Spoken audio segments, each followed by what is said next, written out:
The stars did not care. That was the first thing Lieutenant Commander Diane Osei noticed when he opened his eyes inside the escape pod. The stars outside the small cracked window were the same as they had always been. Cold, distant, completely unbothered by what had just happened in the space around them. They did not blink. They did not shift. They just burned quietly in the dark, the way they always had, the way they always would, long after everyone he had ever known was gone. He tried to move. His left arm screamed at him. He stopped moving. The pod was small, built for 2 people, but he was alone in it. The emergency light on the ceiling was red, which meant the oxygen was low but not yet critical. The navigation screen was cracked down the middle but still working. It told him he was drifting inside the Virath Nebula, approximately 9,000 kilometers from the last known position of the ESV Undying, the flagship of Admiral General Saoirse Maddox, heir and the largest warship humanity had ever built. The Undying was gone. He had watched it go. He had watched all of them go. Diane closed his eyes and leaned his head back against the cold metal wall of the pod. He was a signals officer. His job was communication, reading transmissions, sending them, understanding what they meant.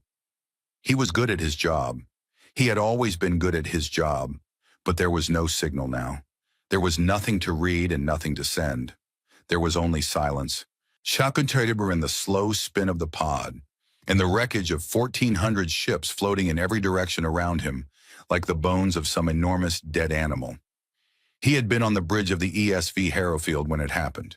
The order had come from Maddox herself, relayed through 6 separate encrypted channels, so there was no chance of misunderstanding. Every captain in the Armada had received it at the same time.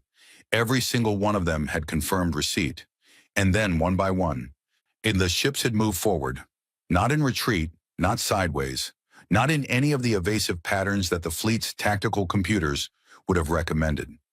They had moved forward directly into the heaviest concentration of sovereignty fire in a long, straight line, like they were walking through a door.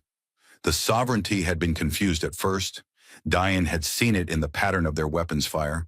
A brief hesitation, a reorganization, so hard almost like they couldn't believe what they were looking at. An enemy fleet charging directly at the center of their formation with no defensive posture whatsoever was not a tactic. It was not even desperation. It looked from the outside like madness.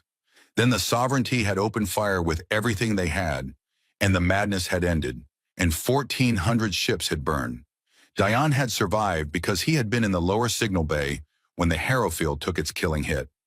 The explosion had sealed the bay door, which had accidentally protected him from the decompression that killed everyone else on his deck. He had crawled to the emergency pod, strapped himself in with one good arm, and ejected. He had watched the Harrowfield fold in on itself from 50 meters away. He had watched 12 other ships die in the time it took his pod to drift clear of the main engagement zone. Now he drifted, and he thought about the order he had helped relay. Because he was a signals officer, and signals officers didn't just send messages. They read them, all of them, even the ones that weren't addressed to them, even the ones that were buried inside routine maintenance traffic, disguised as equipment calibration requests, sent in short bursts over 14 months at irregular intervals between ships in the Armada. He had read those too. He hadn't understood them at the time. He had flagged them internally, filed them in a private mental folder, and kept doing his job. But now, floating in a pod with a broken arm and low oxygen inside the largest naval graveyard in human history, he pulled those messages back out and looked at them again, in his head, with nothing else to do. And something cold moved through him that was not quite fear and not quite hope. He reached forward with his good arm and turned on the pod's long-range receiver. To a standard emergency protocol, a downed pod would broadcast its position and receive any nearby transmissions. The receiver came on with a soft crackle, and immediately the pod filled with noise. Not human noise. The Sovereignty's victory broadcast was already going. It was being transmitted on every open frequency in 47 different languages, including 3 human ones, clearly designed to be received by every living thing within range. The voice was machine translated, but the meaning was sharp and clear. Grand Executor Vel Karath of the Sovereignty was speaking. Diane listened. The Grand Executor's words were not cruel in tone. They were simply certain. He stated that the human military force, described as the United Earth Expeditionary Armada, had been completely destroyed in the engagement now being referred to as the Battle of the Hollow Gate. He stated that 0 capital ships remained operational. He stated that Earth's colonies were undefended and that Earth itself had no meaningful military protection remaining. He stated that the sovereignty was prepared to accept Earth's unconditional surrender and would allow civilian populations to remain unharmed, provided the surrender was transmitted within 30 standard days. He said 30 days as if he was doing humanity a favor by being generous. He said 0 capital ships as if that was simply the end of the sentence. The broadcast ended. Then it repeated. Then it repeated again. Diane turned the volume down but left the receiver on. Outside his small window, the debris field drifted. He could see hull sections the size of city blocks turning slowly in the dark. He could see the long, smeared trails of fuel that had burned out and gone black. He could see, far off, the lights of alien observer ships, neutral civilizations who had positioned themselves at safe distances to watch the battle. The way people stood at the edge of a fire and watched a building burn. He could see them beginning to move now, not toward the wreckage, away from it. They had seen what they came to see. There was no reason to stay. The galaxy had already made up its mind. Humanity was finished. The Armada was gone. 1,400 ships and over 4 million people had died in a single engagement, and the math was simple and brutal. You could not rebuild that. Not in 30 days. Not in 30 years. Not in time to matter. The sovereignty had other fleets. The sovereignty had time. The sovereignty had 11,000 years of unbroken conquest behind it, and it had just removed the only thing standing between itself and Earth. Diane knew all of that. He understood all of that. He was a smart man, and he dealt in information for a living, and the information was very clear. But he kept thinking about those messages. He kept thinking about the pattern of them, the timing, the routing, the way they had been hidden inside ordinary traffic. He had spent 14 months receiving signals from every ship in the Armada, and he knew their communication habits the way a person knew the habits of their family. He knew which ships ran maintenance checks early and which ran them late. He knew which captains sent long personal messages home and which sent short ones. He knew the rhythms of the fleet the way you knew the sound of a house you had lived in for years. And those hidden messages had not felt like panic. They had not felt like despair. They had felt like coordination. His oxygen indicator beeped softly, still low but manageable. The pod's emergency beacon was transmitting. Someone would come eventually if there was anyone left to come. He looked out at the debris field again. 1,400 ships. He had known people on most of them. He had traded signals with their communications officers for over 2 years. They were gone now. One and the galaxy had watched them go, and the galaxy had already moved on. But Diane Osei was a signals officer, and the last thing a signals officer did was assume silence meant nothing. He pulled up the pod's internal log system with his good hand and started writing down everything he remembered about those messages. Every fragment, every routing code, every unusual timestamp. His arm hurt, and the light was red, and the pod smelled like burning plastic and recycled air. He wrote anyway. Because something had happened at the Battle of the Hollow Gate, and it was not what the sovereignty thought had happened, and it was not what the galaxy thought had happened, and he did not have proof of that yet. But he had 14 months of signals in his head, and he had time, and he had the particular stubborn quality that humans had always carried with them into impossible situations. The complete inability to accept that a story was over just because someone else had said so. The debris turned slowly in the dark outside his window. He kept writing. Far away on 100 different alien ships, diplomats were already opening channels to discuss the new shape of the galaxy without humanity in it.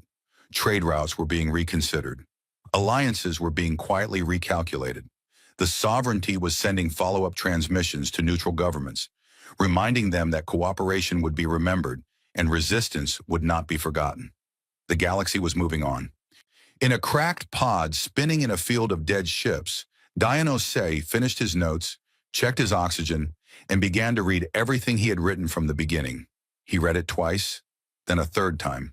Then he stopped, and he sat very still for a long moment. And the cold thing that was not fear and not hope moved through him again, And this time he recognized it. It was understanding. He looked up at the red light on the ceiling. He looked out at the debris field. He looked at the distant lights of alien ships moving away. Done with this place, done with humanity, already thinking about tomorrow. "Oh," Diane said quietly, to no one, in the dark. "Oh, that's what she did." Earth went quiet. That was the first thing that confused the galaxy. Not the silence of grief. Every civilization knew what that looked like. When a people lost badly, when they saw the end coming, there was always noise. Transmissions flooded out. Panic, pleading. When internal arguments broadcast accidentally on open channels. Desperate messages to anyone who might help. It was the noise of a species realizing it was about to stop existing. Every conquering empire in history had heard that noise. It was familiar. It was expected. Earth made none of it. The planet's civilian communication networks stayed on. People were still talking to each other, still sending messages to family on other colonies, still running news broadcasts and music and all the ordinary noise of daily life. But the military channels went silent within 6 hours of the Battle of the Hollow Gate. Government transmissions stopped. Emergency broadcasts, the kind that normally preceded a surrender, never came. No one reached out to the sovereignty to begin negotiation. No one reached out to neutral governments to beg for mediation. Earth simply went quiet in the ways that mattered, and kept making noise in the ways that didn't, and the galaxy watched this and didn't quite know what to do with it. The Sari of the Corin Compact watched from her ship as her staff compiled reports.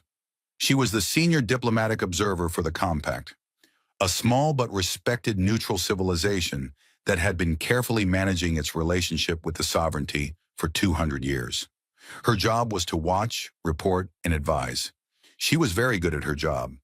She had seen 17 civilizations fall to the sovereignty in her career, and she knew the stages well. This didn't look like any of them. She read the Earth broadcast that her team had intercepted and translated. A human news anchor was discussing food rationing in a city called Mumbai. Not in a panicked way, in a practical way, the way you discussed rationing when it was already organized and already working. A transmission from a colony called Kepler Station confirmed receipt of supply shipments and requested maintenance teams for water recycling systems. An educational broadcast from Earth's southern hemisphere was running lessons for children about underground shelter protocols, calmly with diagrams, like it was a completely normal subject to be learning. "They're not surrendering," her assistant said. He was young and had never seen a civilization fall before. "No," the Sari said. "Are they fighting?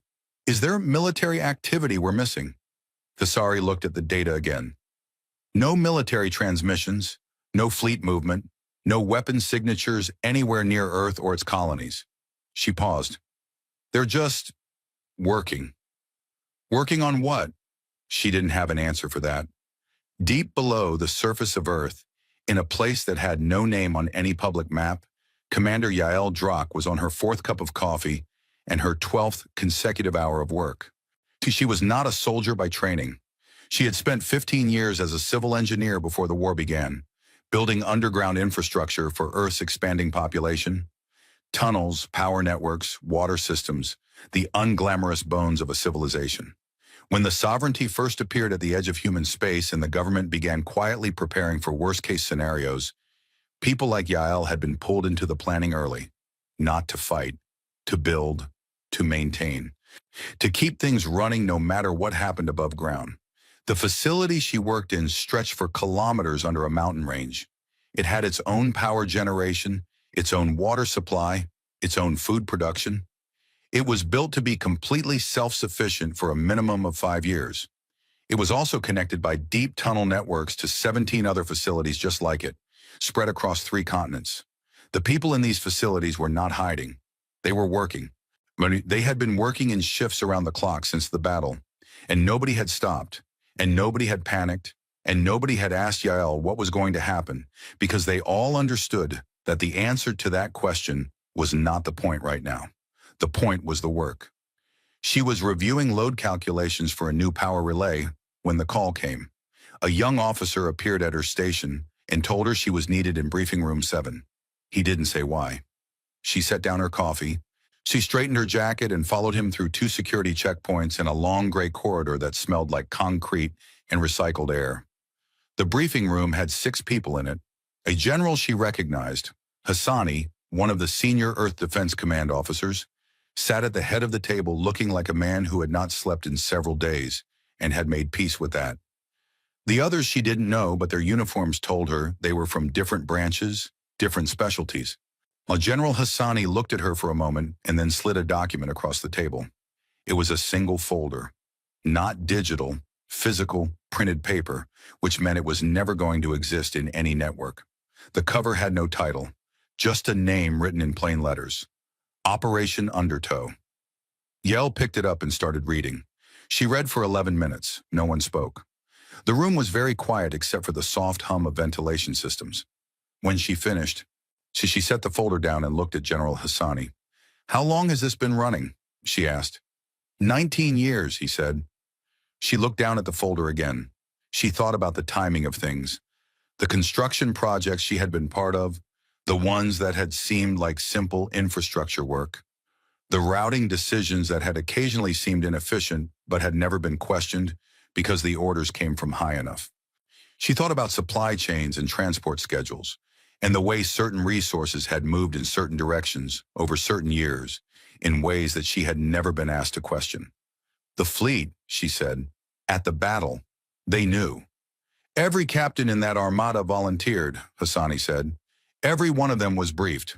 Every one of them confirmed. No one was ordered there without full knowledge of what the mission was. Yell was quiet for a moment. And it worked, she said. The 3 objectives? The sovereignty's forward munitions reserves are at 31%. Their mobile repair infrastructure, all of it, is debris, and every scanner within 6 light years recorded 1,400 human warships destroyed with no survivors. He paused. As far as the sovereignty knows, we have no warships left. They're half right, Yael said, because she had read the document, and the document was very clear about that. Yes, Hassani said. She looked around the room at the other people, and they looked back at her, and she understood why she was here. Her job for the last 15 years had been keeping infrastructure running underground, invisible, self-sufficient. The next phase of Operation Undertow needed exactly that. Things kept running, invisible, underground, for as long as it took. She nodded once. "What do you need from me?" she asked. Above the planet, the Sovereignty's observation drones continued their scans, and their reports went back to Grand Executor Velkarath on his command ship, which was positioned a comfortable distance from any possible remaining human threat, though his analysts had assured him there was no remaining human threat. The reports confirmed the same thing every time. No military emissions, no weapons charging, no fleet movement. Earth's defense grid had powered down, which his analysts interpreted as the first step toward surrender. The 30-day window was running. For 29 days remained. Velkarath reviewed the reports himself. He was thorough. He had always been thorough. In 11,000 years, the Sovereignty had never lost a war, and the reason for that was simple. He was thorough. He checked everything. He trusted no assumption he hadn't personally verified. He read the Earth reports and found nothing alarming. He almost moved on. He almost set the reports aside and went on to the next item on his agenda. But then his eldest advisor, a small gray creature named Os, who had served the Sovereignty for longer than most civilizations had existed, appeared at his shoulder and said very quietly, "May I ask something, Executor?" "Ask," Velkarath said. "I have reviewed the emotional pattern analysis of the Earth communications our sensors can detect. Civilian broadcasts, personal messages, the ordinary noise of their daily life." Os paused. "In my experience, people who have just lost their entire military and are facing extinction in 30 days, they weep. Their communications carry the pattern of grief. It is consistent across species. It is one of the few things all thinking creatures have in common." Velkarath looked at the old advisor. "And I have reviewed every available Earth transmission from the last 6 days," Os said. "They are not weeping, Executor. I cannot find a single communication that carries the grief pattern of a people who believe they are dying." A pause. They are communicating the way people communicate when they are busy. Velkareth was quiet for a moment. Then he said, "They have lost 1,400 ships and 4 million soldiers. Their grief has not set in yet. It will come." "Yes, Executor," Oz said. "Of course." He left. Velkareth went back to his reports. But the words sat in the back of his mind for the rest of the day, small and stubborn. Busy. In the underground facility, Yael Drock went back to her station. She picked up her coffee, found it cold, and drank it anyway. She opened her work files and looked at the new set of calculations that had been assigned to her under Operation Undertow. She thought about the 4 million people who had walked into the Battle of the Hollow Gate knowing what it was. She thought about what it took to make that choice and still show up and still do your job and still not waver. She thought about it for exactly 30 seconds. Then she started working. The gas giant had no name in any public record. It was listed in astronomical catalogs as a brown dwarf candidate. Too large to be a planet, too small to be a star, sitting in the outer dark of a system that no trade route passed through and no civilization had ever bothered to map in detail.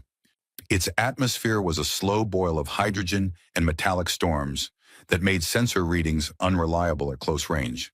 It had no moons worth mentioning. It was, by every practical measure, nothing, which was exactly why humanity had chosen it. Dian Osei arrived at Installation Cradle on the 17th day after the Battle of the Hollow Gate. He arrived the way most people arrived, on a small unmarked transport that had picked him up from a relay station 2 systems over, one where his rescue pod had been quietly retrieved by a civilian salvage crew who turned out not to be civilian at all. His arm was set in a proper cast now. He had slept for 14 hours on the transport and eaten 3 meals and read through his notes again twice. And by the time the transport slid into the docking bay, carved into the gas giant's upper atmospheric layer, he was ready. He was not ready. The bay doors opened and he walked out and stopped.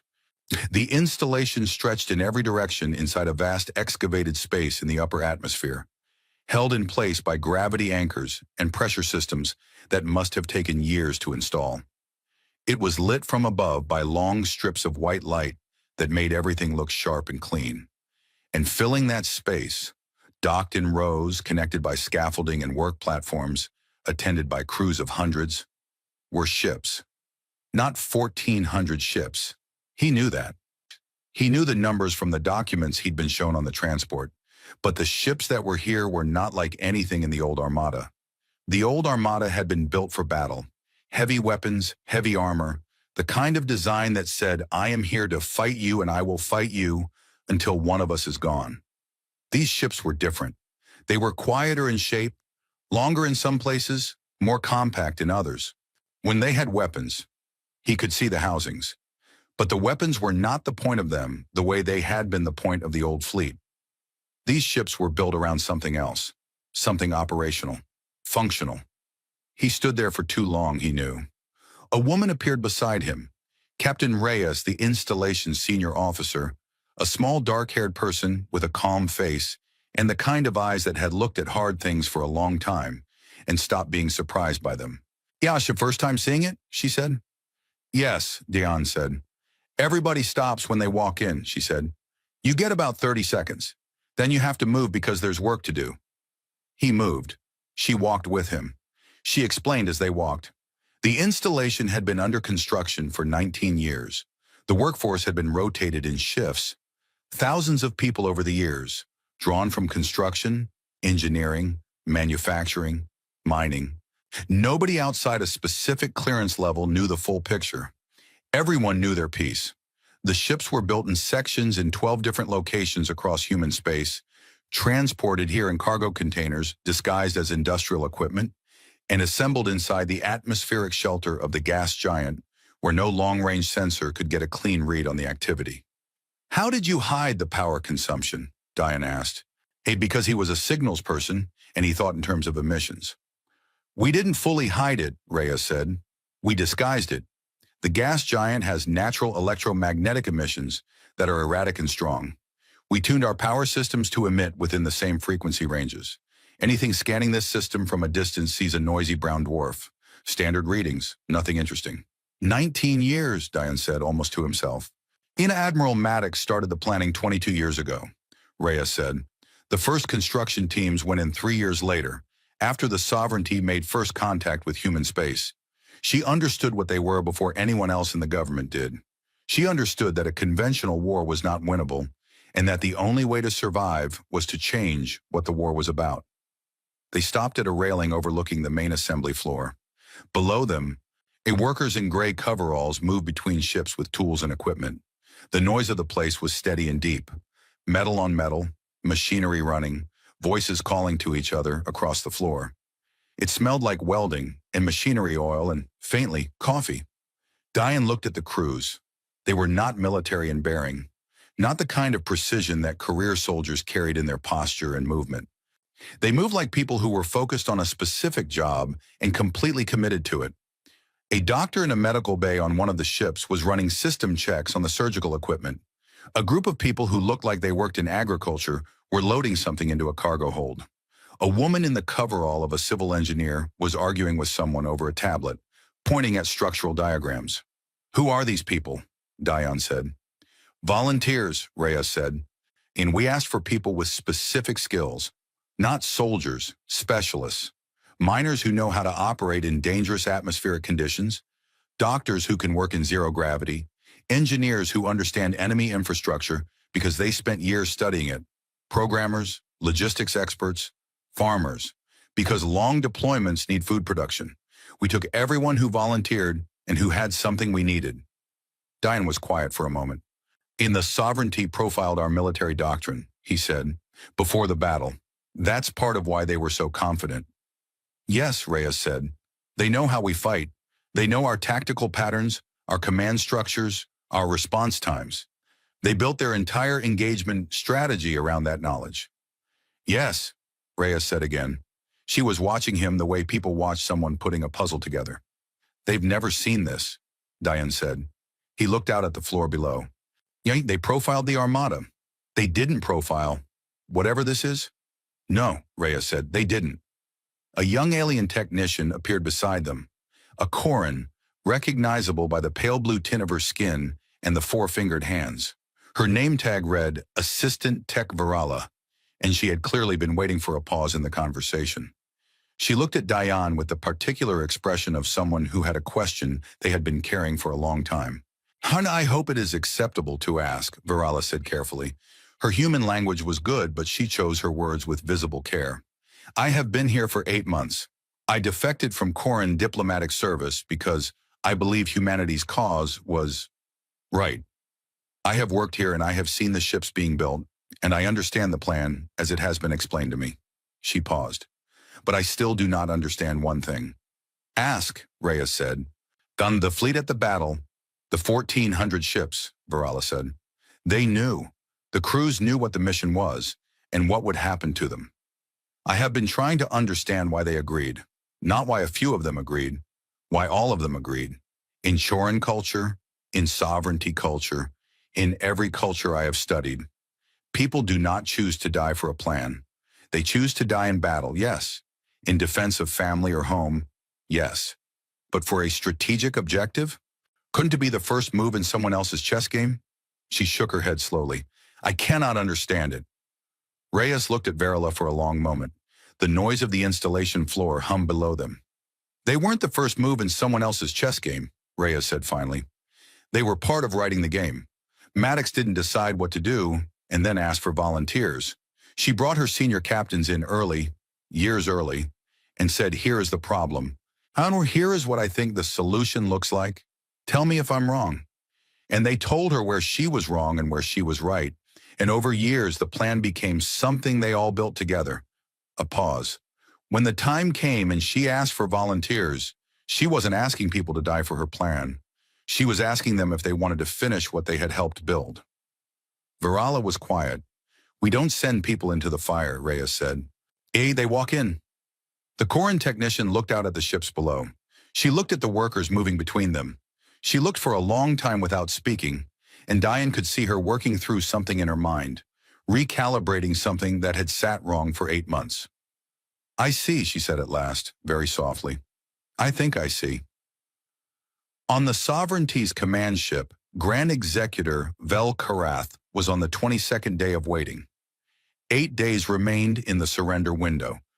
His analysts had begun preliminary work on occupation planning for Earth's colonies. His diplomatic staff were preparing the formal surrender document. Everything was proceeding correctly and on schedule. And yet, he had read Oss's note about the grief patterns 4 more times. He had ordered his intelligence division to do a deeper analysis of Earth's internal communications.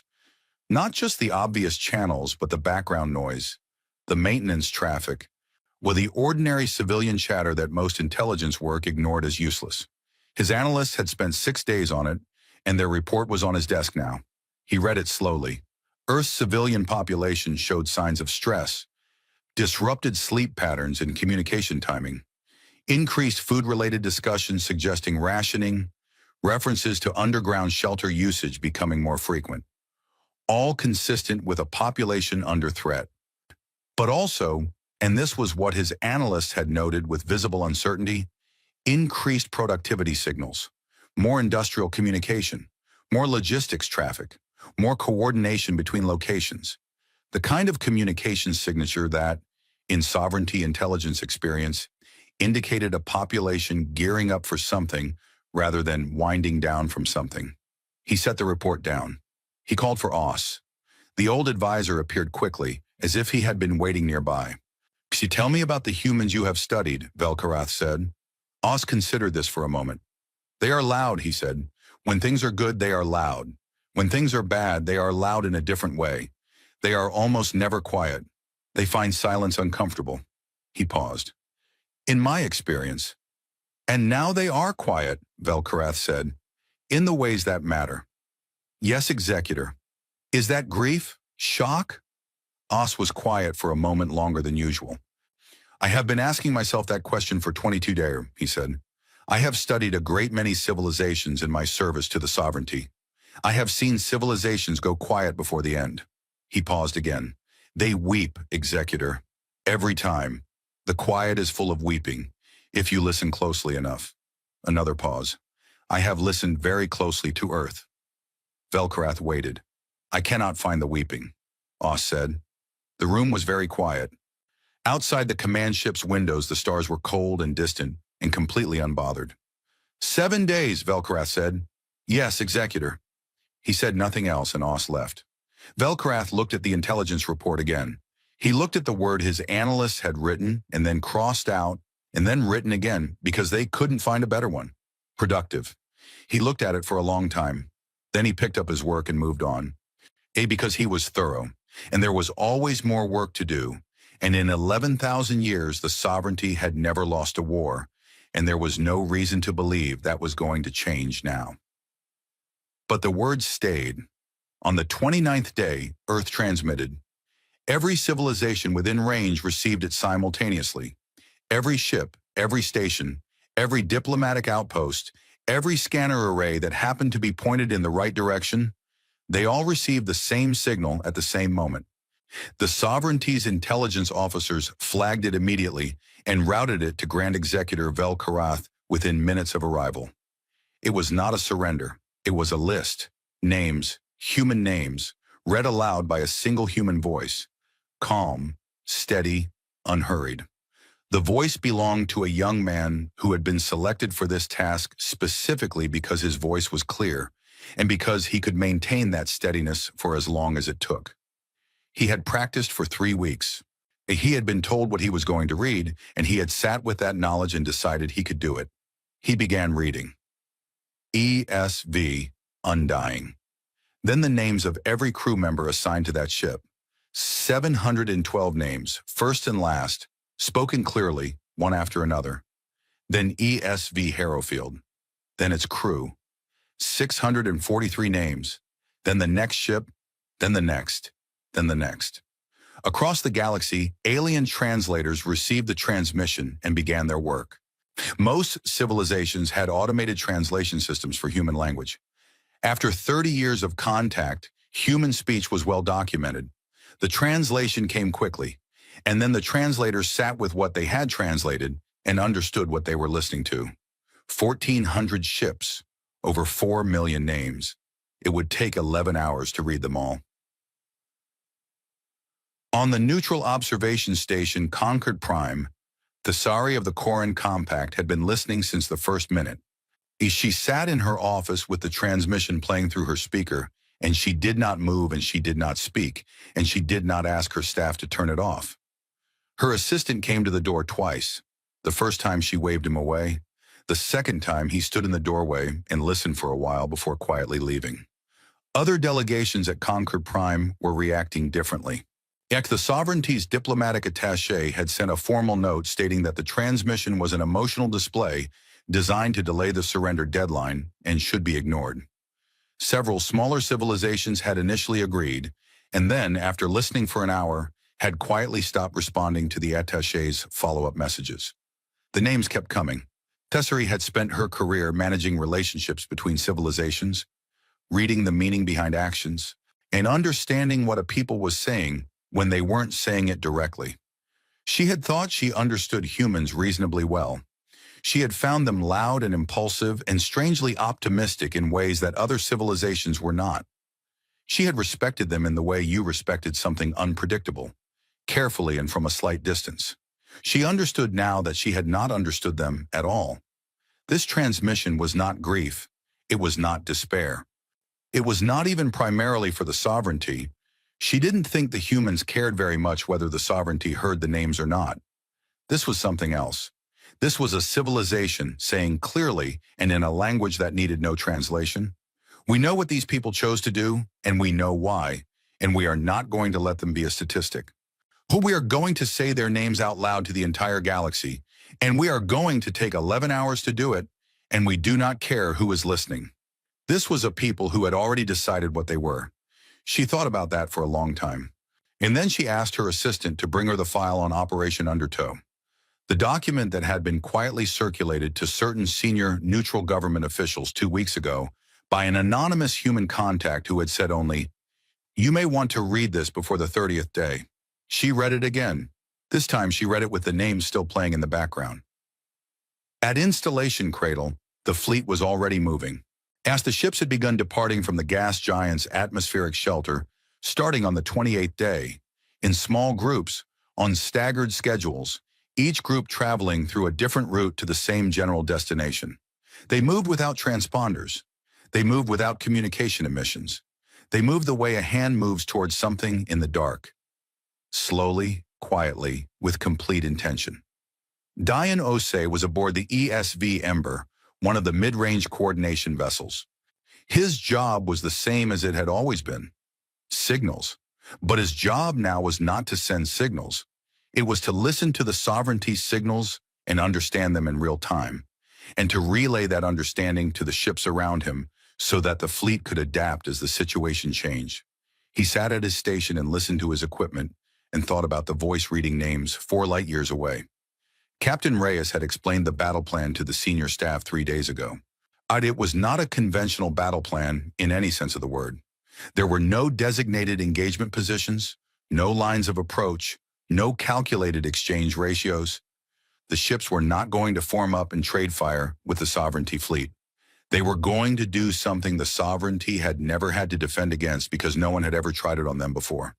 They were going to attack the sovereignty's ability to function. On every ship in the fleet had a specific target, not a warship, not a weapons platform, but a piece of the sovereignty's operational structure. Fuel relay stations, communication nodes, the automated logistics ships that carried ammunition and repair materials between fleet elements, the command and control relays that allowed different parts of the sovereignty's force to coordinate in real time, the navigation beacons that their automated defense systems depended on for targeting data. And the sovereignty's fleet was large and powerful and very good at fighting, but every fleet, no matter how powerful, ran on invisible infrastructure. The 1,000 unglamorous systems that kept weapons loaded and engines fueled and orders moving from command to execution. Take away the infrastructure, and the fleet didn't die. It just stopped. It sat in space, powerful and fully armed, unable to coordinate, unable to resupply, unable to do the things that made it dangerous. Only this was what the people on the installation floor had been building for. Not weapons, systems, precision, fast, quiet systems designed to reach into the spaces between the sovereignty's guns and pull out the wires. The fleet came out of its final approach window on the 30th day, at the exact moment the naming transmission ended. The Sovereignty's forward fleet commander, a sharp-minded officer named Veth Oren, had 6 seconds of warning when her sensors picked up drive signatures.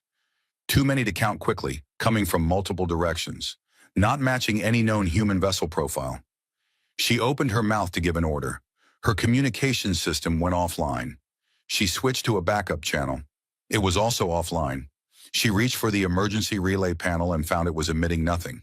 Not jammed, which would have meant someone was broadcasting over it, but silent. Under which meant the relay beacon 2,000 kilometers away had simply stopped functioning. She looked out her command window. The battle, if it could be called a battle, was not what she had seen in any tactical scenario she had ever trained for. Human ships were not attacking her warships.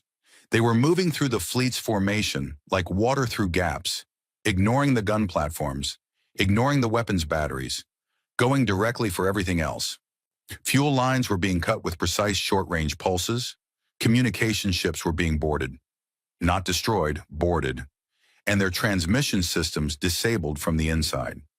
Logistics vessels found themselves herded away from the main fleet by small, fast human ships that stayed just out of weapons range and simply redirected them, like dogs herding animals, until they were 30,000 kilometers from any friendly vessel and coasting without navigation. Veth Oren's ship was still fully armed. Its weapons were still fully functional. She had enough firepower to destroy a moon. She had nothing to shoot at that mattered.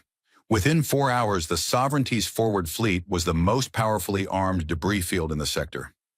Nobody had destroyed anything. The ships were intact and loaded and completely alone. Vel Karath received the battle reports one by one as the relay stations that were still functioning managed to get messages through. Each report was shorter than the last because fewer relay stations were working each time. By the 6th hour, his communication range had been reduced to the immediate vicinity of his command ship.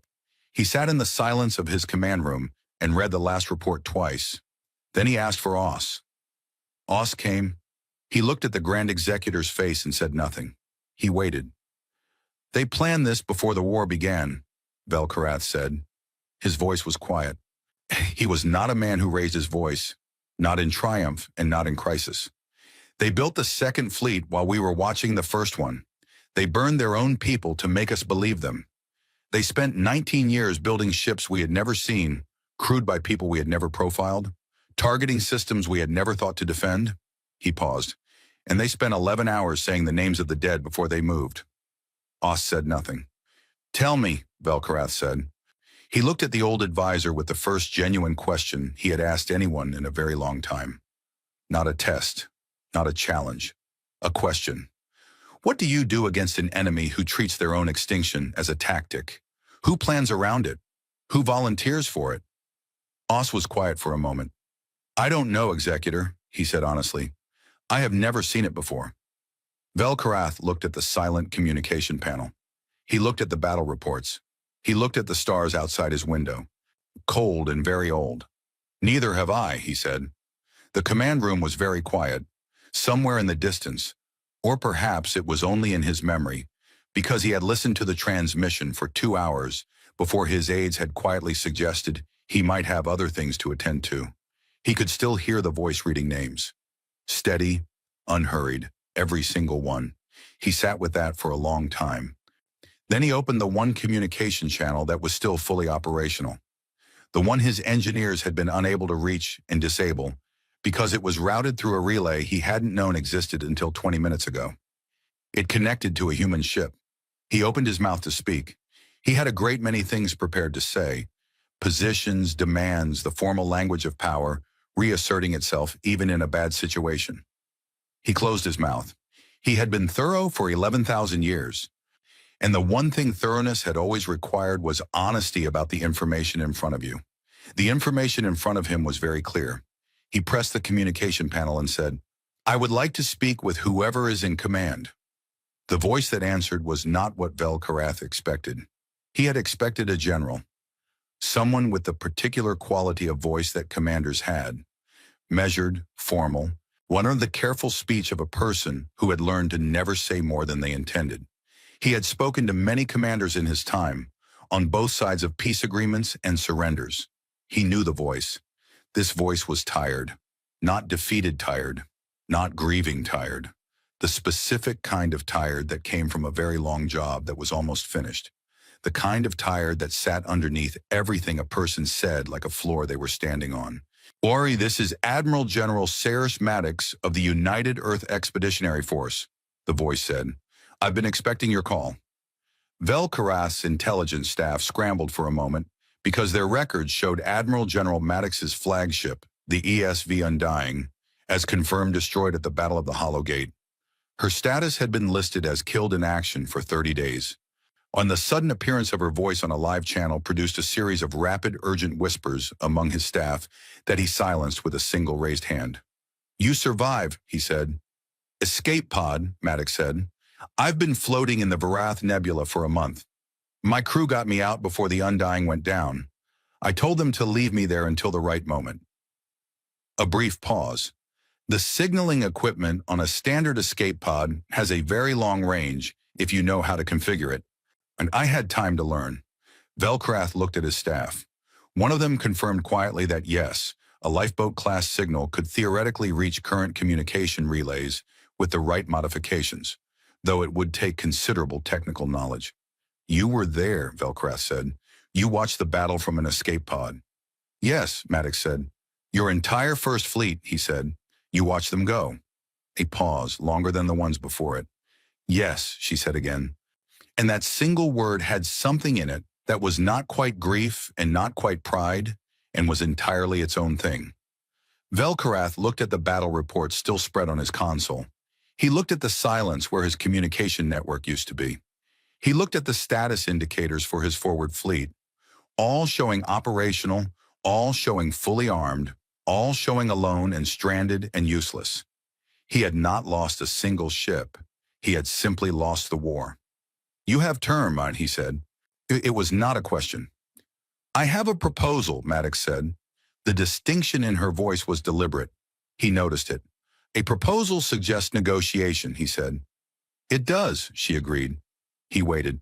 "I'm not going to ask for territory," she said. "I'm not going to ask for tribute or reparations or any of the things that conquering powers normally ask for, because I'm not interested in those things, and more importantly, they don't actually solve anything. They just store the problem for later." She paused. "I want a council, a real one, not a human-led one, not a sovereignty-led one. Representation from every civilization in this part of the galaxy, including yours. Regular meetings, binding decisions that everyone agrees to in advance to be bound by. Accountability structures. The kind of thing that takes years to build and is extremely annoying to maintain, and is also the only thing that has ever actually kept civilizations from doing this to each other over and over." Vel'Karath was quiet for a moment. This was genuinely not what he had expected. "You would include the sovereignty," he said. "Yes," Maddox said. "Not as a defeated power, not as a subordinate member. As a full member," she said, "with full standing." He looked at his hands. He had very old hands. He had used them to sign more conquest agreements than he could count without looking at records. He had never in 11,000 years been on this end of a conversation. "Why?" he asked. He meant it as a strategic question, as a probe for her reasoning, her angle, her hidden objective. That was how he always asked why. She answered it differently than he intended. "Because we've been nearly extinct twice before you got here," Maddox said. "Well, once from inside, we almost destroyed ourselves before we figured out how to stop, and once from a disease that came within a few thousand people of finishing the job." Her voice was steady, and the tiredness was still in it, but underneath the tiredness was something else, something that had been there a long time. "We know what it makes you, if you let it make you cruel. We know what happens to a people who win everything and forget that winning isn't the same as being worth something." Silence on the channel. "I have fought you for 4 years," she said. "I gave a plan to 4 million people who chose to carry it. I watched them go. I have been in a broken escape pod for 30 days with their names." A pause. "I did not do all of that so that we could become what you were. And now I did it so that we could still be what we are." The command room was completely silent, Velkarath's staff had stopped making any noise at all. Oz was standing near the door, and his expression was the particular expression of someone who had lived a very long time and was now watching something they had never expected to see. Velkarath looked at the stars outside his window. He thought about 11,000 years. He thought about every war and every surrender and every conquered world, and the perfect unbroken record that had seemed, until 30 days ago, like the natural state of things. He thought about Oz saying, "I cannot find the weeping." He thought about 4 million names read aloud for 11 hours by a single steady voice. "I will need to consult my governing council," he said at last. "Of course," Maddox said. "I'll be here." The galaxy did not change in a day. It never did. A change moved through civilizations the way weather moved through large land masses. Slowly, unevenly, leaving some places untouched for a long time, while transforming others. The formal sovereignty surrender came 11 days after Maddox and Velkarath's conversation, signed in a ceremony on Concord Prime that most of the galaxy watched via transmission. Velkarath signed it with the same old hands he always used. He did not look like a defeated man. He looked like a man who had decided to do something and was doing it. Thesari of the Corin Compact submitted a formal application for council membership within 48 hours of the surrender. 14 other civilizations submitted applications within the week. 3 of them were civilizations that had been under sovereignty authority for over a century and had never had representation in anything. The council would take years to build. Maddox had said so herself. It would be annoying to maintain. There would be arguments and failed votes and long debates and moments where it seemed like the whole structure was about to fall apart, and then it wouldn't.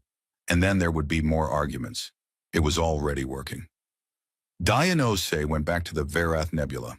He went back on a civilian vessel, a recovery ship, went to the kind operated by the organization that had formed in the weeks after the battle specifically for the purpose of doing what needed to be done in the debris field.